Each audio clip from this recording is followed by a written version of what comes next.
Qu'est-ce qui cloche avec la nouvelle Model 3? Alors, chez Frandroid, ils sont pas contents, apparemment.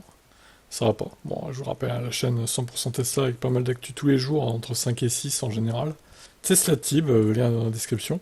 Mais je vais mettre cette news ici. Alors, les Komodo. Alors ça, c'est vrai que honnêtement, je ne sais pas si moi je pourrais m'adapter à l'absence de Komodo. Honnêtement, c'est quand même la base, ça, hein.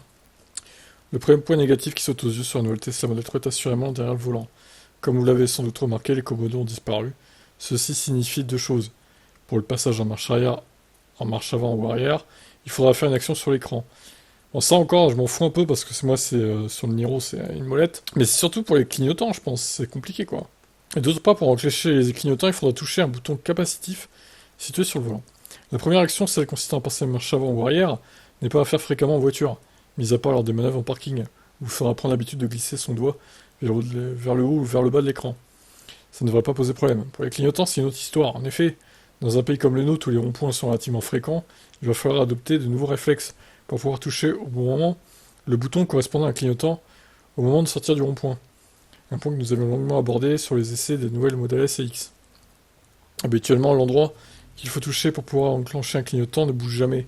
C'est-à-dire que peu importe la position du volant, votre main gauche va toujours actionner le commodo vers le haut ou vers le bas. Avec la nouvelle Model 3, si le volant n'est pas parfaitement droit, il va falloir penser à regarder où se trouve le bouton réservé au clignotant pour pouvoir actionner.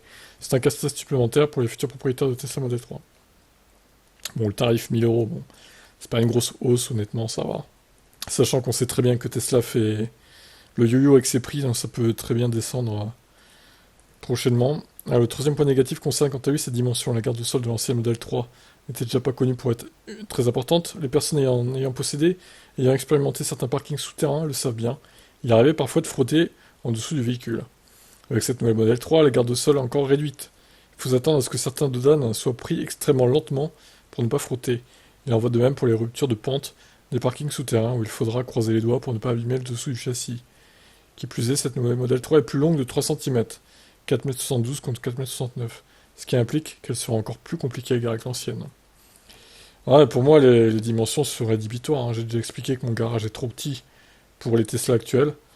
Mon garage, il accepte une voiture qui fait comme le Niro, quoi, maximum le Niro, en fait. Bah, ce que j'ai actuellement. C'est-à-dire 4,50 m de long maximum et 1,83 m de large maximum. Voilà ce qu'il peut accepter. Là, c'est beaucoup trop gros, en fait. Trop large, trop long. C'est pour ça, moi, si j'ai une Tesla un jour, ce sera pas avant la Model 2, hein, clairement. Et il est hors de question que je gare une Tesla dans la rue. La HD. Pas de radar HD. Nous pouvons regretter que Tesla ne fasse pas marche arrière dans sa course auto-caméra. Les premiers Model 3 possédaient un radar et les plus récentes n'en avaient plus. Depuis quelques mois, une rumeur concernant un radar haute définition revenait fréquemment, malheureusement. Ça ne sera pas pour cette fois.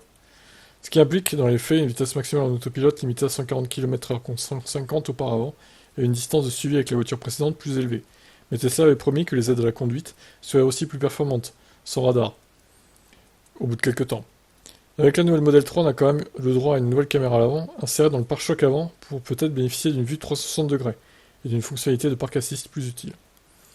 Nous pouvons pointer du doigt la dernière mesquinerie de Tesla qui active et désactive selon ses besoins le fameux programme de parrainage, qu'il a discrètement altéré pendant la nuit. Ça, c'est dingue, ça. Pour les commandes de Model 3, il n'est plus possible de profiter d'une récompense de parrainage, ni pour le parrain ni pour le filleul. Seules les commandes Model Y, S et X sont actuellement éligibles aux récompenses. Pourquoi en fait? C'est étonnant. Voilà tous les défauts qu'ils ont listés. Je trouve que c'est des défauts importants quand même, hein, qu'ils ont listés. Bon, après, il y a d'autres qualités. Forcément, elle est plus efficiente, elle a plus d'autonomie. Je trouve qu'elle est plus jolie aussi à l'œil, perso, que l'ancienne. Même si l'ancienne n'était pas moche, hein, je veux pas dire ça non plus, mais je préfère le design de celle-là, moi, perso. Même l'intérieur est plus joli. Bon, l'absence des commodos, ça fait plus épuré du coup, mais au final, à tester en conditions réelles, hein, pour les clignotants, je sens qu'ils vont pas les mettre en fait, les mecs en Tesla, hein, les clignotants. Ça va être simple en fait, mais ça va se passer comme ça en vrai. Donc qu'est-ce que vous en pensez de tous ces défauts qui ont été listés par le site là? Est-ce que vous êtes d'accord? Est-ce que vous allez commander cette voiture ou pas? Ciao.